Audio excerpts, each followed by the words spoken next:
So, are you all set? Ready to start investigating?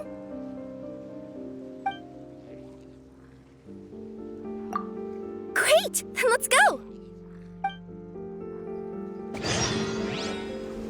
I've delivered packages all over, but I've never seen a mysterious fairy tale world like this before.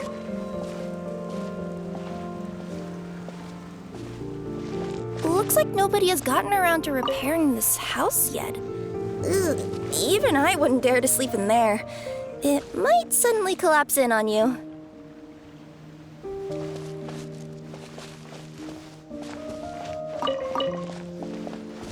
Nothing to see here either. Maybe we can find someone to ask? Aha! Over there! I bet we'll find some people there. Let's go take a look.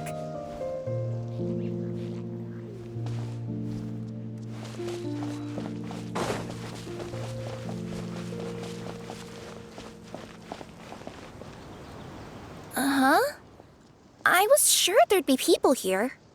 There once was a goddess who ruled over fate. Before she died, she left 3 riddles for the kingdom she had created. What? Who said that? Long story short, on this day, a sentient feline, an outlander, and a diminutive pixie arrived on the scene. They saw a narrow path off to the side. Okay, but which side? Yeah, if you gave ambiguous instructions like that to a Comania Express courier, they'd give you the parcel right back and tell you to write the delivery address more clearly. Despite how obvious the answer was, the perplexed pixie and the flummoxed feline struggled to work it out. Although, perhaps a small part of the blame could be attributed to my dull narration. All right, let's try this again. The path on the left-hand side seemed to give off an enticing fragrance, as if to say, this is the way to wealth and glory. Ooh, that sounds like the start of a good story. Then what? Then what?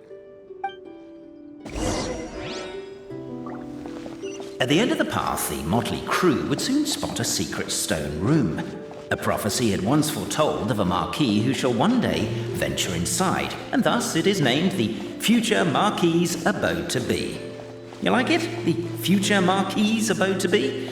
Got a nice ring to it, doesn't it? That was... Are you sure you don't want to hear the rest? I'll keep this brief. Firstly, the place ahead of you is a secret room whose purpose, per the legends, is to await the arrival of a certain marquis. For that reason, it's called the future Marquis's Abode to Be. Secondly, when you get inside, don't sit on the chair in the centre, or bad things will happen. There, that's all.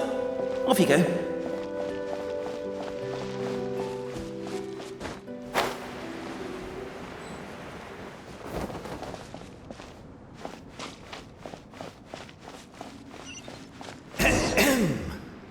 So many summers, winters, springs, and falls, and now at last a hero hither strides. This realm knows not what lies beyond its walls. Its secrets mystify the world outside. Wait, new voices. Who are they?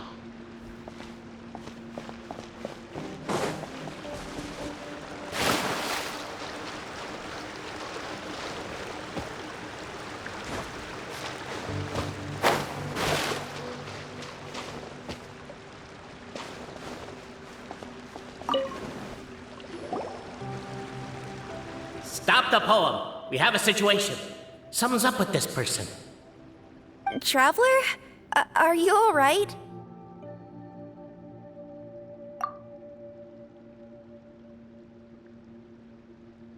Come on, you can do it! This can't be how our story ends.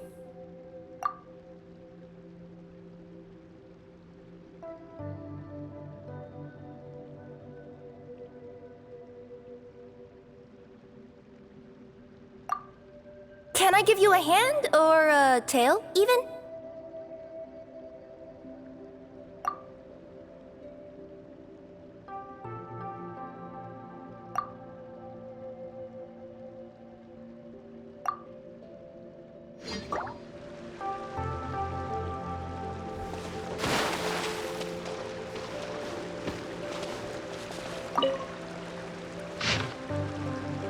As golden sunlight fills the firmament, the tabletop engrosses your attent. Perchance peruse these pages thence. They surely represent no ill intent.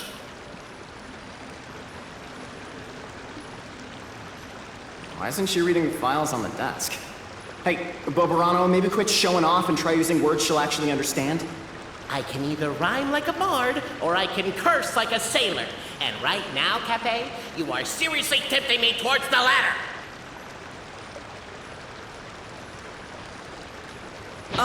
Cape, forgive me for breaking the rule. Captivated by the epic poetry and enthralled by the outstanding storytelling, the Outlanders knew what their next objective was. Namely, to remove the clockwork key from the raised platform up ahead. Cape, I just realized you said we all had to speak like bards, but every time you open up your mouth, I don't hear any rhymes. Yeah, I noticed that too. It's one standard for us and another for you. That's not fair, Cape. With wood and earthenware strewn all around, the demon feline's fury can't be quelled, reducing them to rubble on the ground. Perhaps the Outlanders are worried that something drastic will happen the moment they remove it. Maybe that's why they're investigating the area thoroughly first. Can't fault them for that. I'm wondering if we can take advantage of this downtime to discuss whether we really need to keep this up. Oh, if you guys don't want to put on a voice and speak in verse, be my guest. Just don't blame me for your own poetic incompetence.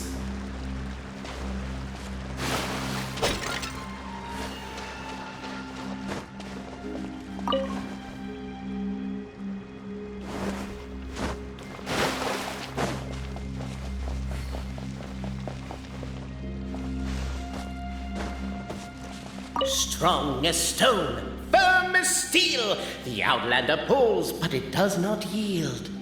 This has happened many times before, but this time is different. A thought enters the Outlander's mind. Attack! Attack! First weaken the structure, then seize the treasure!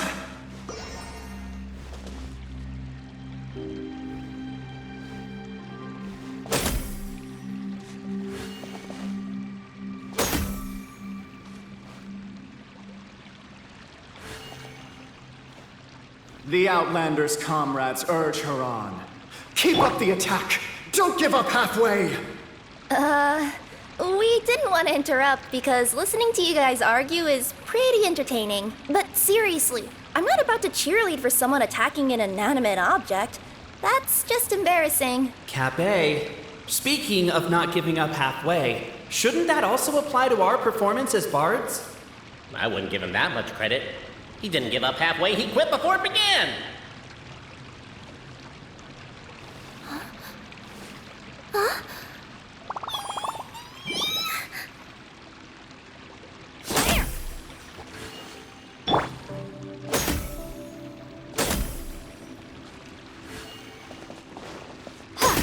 The attack now over! Only one final step remains.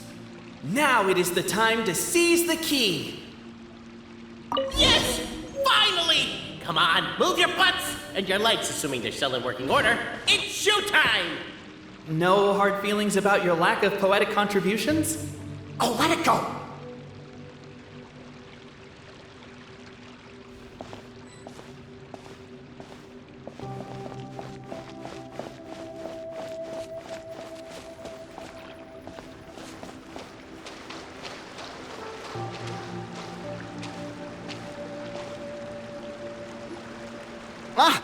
Welcome, esteemed and noble Outlander.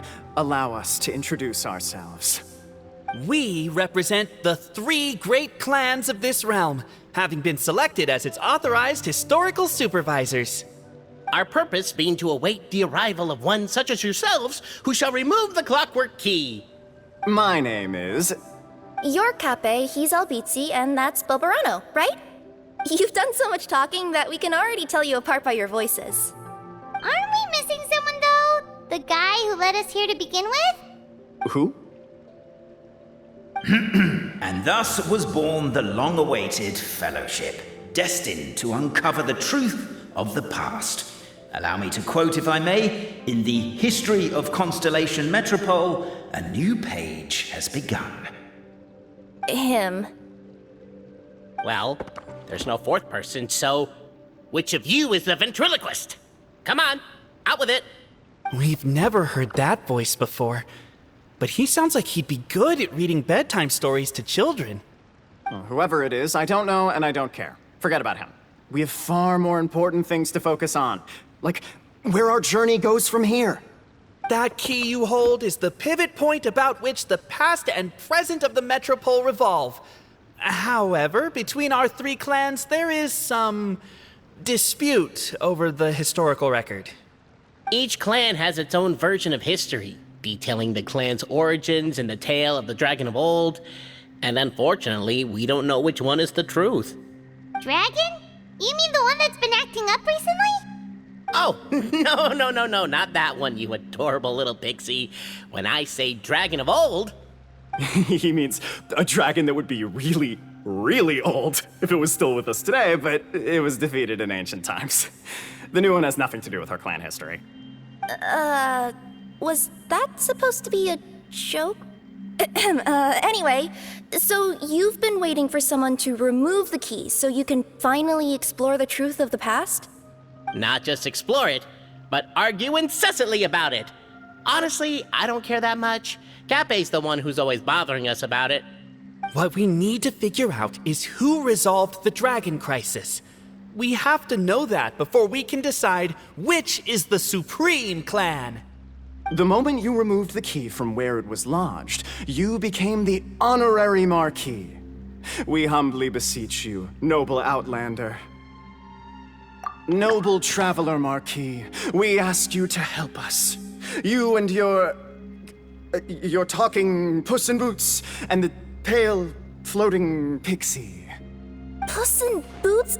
Are you serious? It's better than demon feline, but still. Embrace it, my friend, embrace it.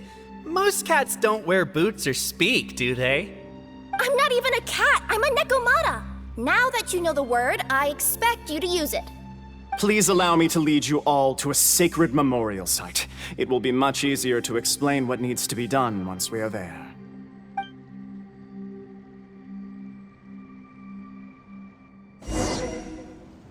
This place is sacred to my clan. It's where our brave forefathers once took up arms against the dragon of old.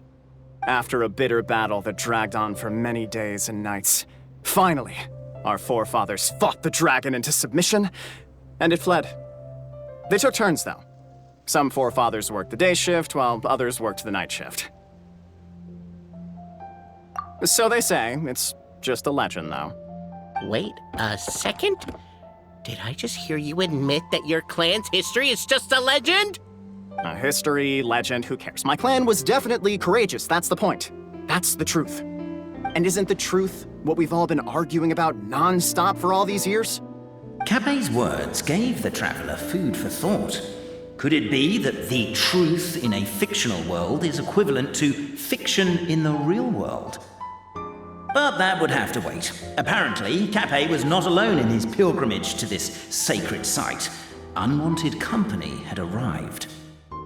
The traveler and the talking cat, Nekomata, decided to teach them some manners.